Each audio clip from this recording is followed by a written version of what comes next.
Here we are, week 7, the universe, a love story. Evolutionary love podcasts. So, here we go. We talked last week about outrageous love. And outrageous love is evolutionary love. It's the love that moves the whole process that awakens in a human being. And we said we live in a world of outrageous pain because you can't talk about the universe as a love story and ignore outrageous pain. And we're going to spend, somewhere between 2 and 4 or 5 podcasts talking about how pain and suffering, how do we understand them, right, in the context of the universal love story. Just like in a relationship, when there's pain and suffering, how do I deal with the pain and suffering in the context of a love relationship? What does that mean? And we're not going to give any easy answers or any kind of blind faith assumptions and no new age kind of panaceas. We're going to look really deeply about how we hold pain and suffering, creation and destruction, in the context of a love story. So we're going to get to all that. But this week we're going to touch it for the first time, which is we live in a world of outrageous pain, we said last week. The only response to outrageous pain is outrageous love. So what does that mean? That means when we confront outrageous pain, it's overwhelming. How do you respond to outrageous pain? How do you respond to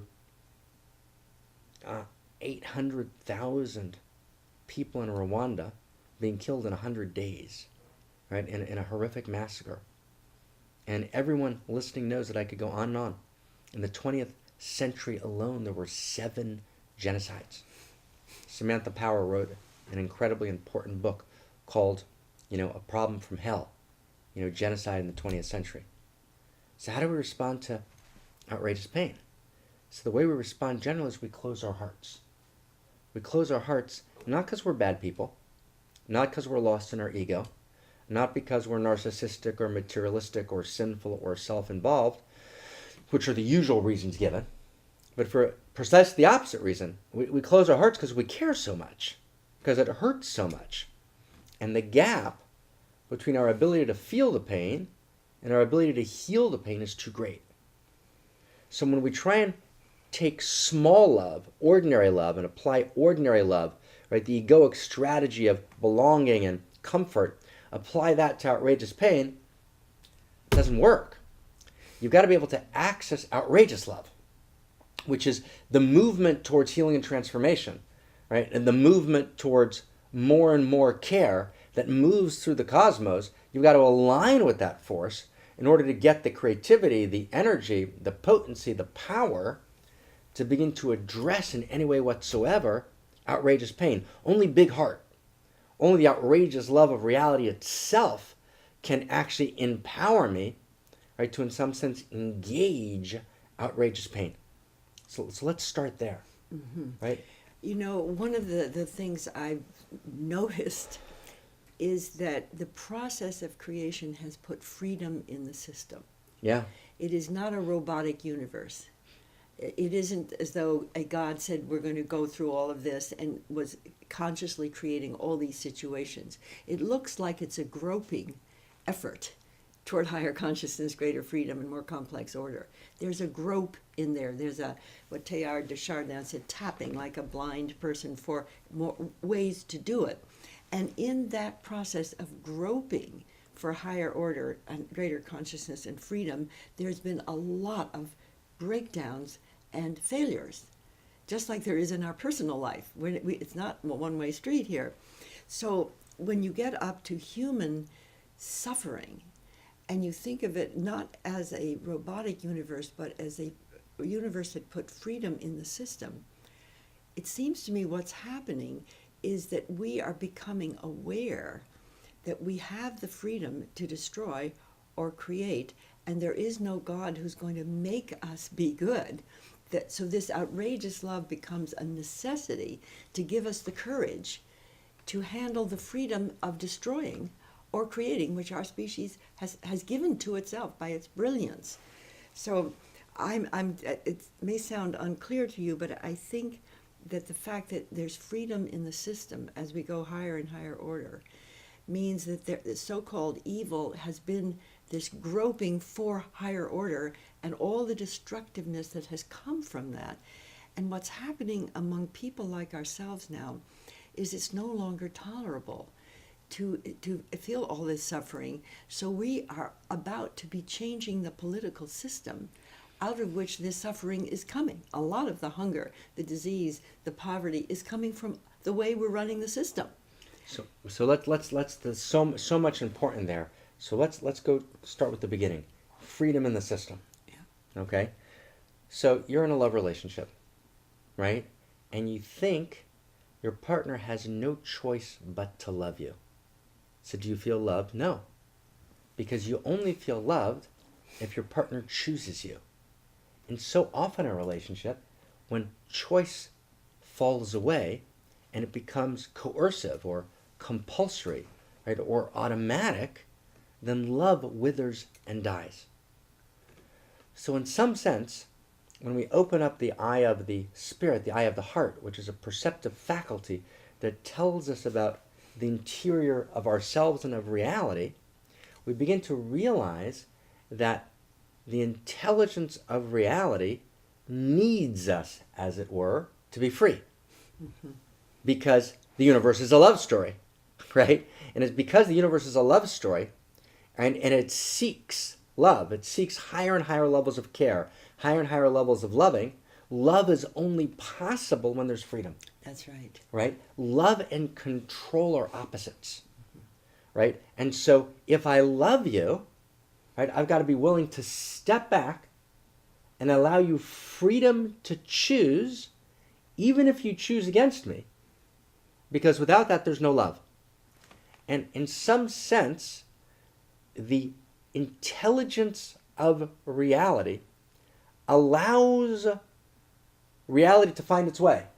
It does. Allows reality to grow. Make mistakes. Allows reality to make mistakes. Allows reality to be free. And in some sense, if you'd want to say it this way, just to kind of try and grasp it poetically, because these are things that we have to grasp. We grasp interiors often through the eye of the spirit, the literary eye, the eye of the heart, right? Trying to feel our way in, not because it's not true knowledge. It is true knowledge.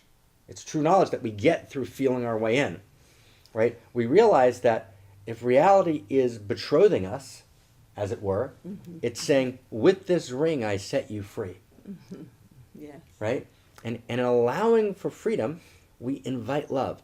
So paradoxically, the very fact of reality moving towards higher levels of freedom, where we're invited to choose love, right, is actually an expression of the universe, a love story. This is true, and since we have more and more power to destroy, right, today than ever before, like thermonuclear weapons, even 4 or 5 of them could destroy our whole environment, and we have thousands of them. Right. That freedom to build those thermonuclear weapons has given us the absolute directive to have greater outrageous love or self-destruct. Right. And we've been able to self-destruct on small scales all throughout history. But never has our species been able to self-destruct the whole system, as well as all life on Earth. So we have been given the ultimate freedom to destroy or create in this generation. Which is an expression itself of the universe as a love story. So if I were God, right, I would say this is the moment that I've been waiting for. To see if on this little planet, a species has enough people within it to say yes to outrageous love, yes to the impulse of creation for innovation, creativity, and solutions to all these problems, yes to changing the political system to a system of co-creation. I'm sitting here waiting to see, can we do this? And I think the whole message of what we're saying is yes, we can, because it is the direction of evolution, and I believe there are enough of us who already know this. So we need to understand the structure in which we could connect. You call it a universal self-symphony. I've called it a planetary Pentecost, where enough of us connect with spirit from within, with our unique gift to give, to shift the whole system. How many people does that take? Yeah. We don't know. Yeah. No, this is so beautiful and so necessary and so radical. So I want to just kind of again take it slow. Let's kind of see where we are. So if enough of us choose outrageous love, if we awaken as outrageous love, we can begin to enact a politics of outrageous love. Now, we can only choose outrageous love freely. That's it. Right? It's a free choice, right? We have greater capacity for destruction than we've ever had because we've created new technologies. Now, new technologies are actually forms of love, right? This is really critical to understand. New technologies are forms of connectivity. There's new connections. There's new creations.